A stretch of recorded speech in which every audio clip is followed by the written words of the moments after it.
Hi friends, எல்லாரும் எப்படி இருக்கீங்க? நல்லா இருக்கீங்களா? இன்னைக்கு சூப்பராகிட்டு காலையில் பிரேக்ஃபாஸ்ட்டுக்கு தோசை பண்ண போகிறாங்க. பாசி பருப்பு வச்சு சூப்பராகிட்டு தோசை பண்ண போகிறேன். எப்படி பண்ணுறதுன்னு பார்க்கலாம். வீடியோ கடைசியில் ஸ்கிப் பண்ணாமல் பாருங்கள். வீடியோ உங்களுக்கு பிடிச்சிருந்துன்னா லைக் பண்ணுங்கள், ஷேர் பண்ணுங்கள், கமெண்ட் பண்ணுங்கள்.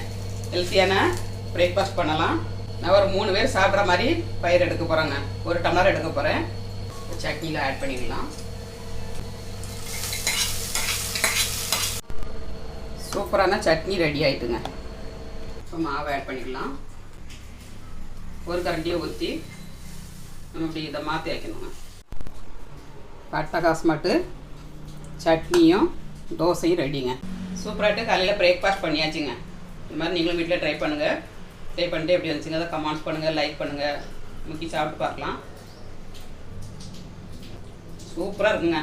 வேறு லெவலில் இருக்குது டேஸ்ட்டு. மீண்டும் நெக்ஸ்ட் வீடியோவில் சந்திப்போம். பாய்.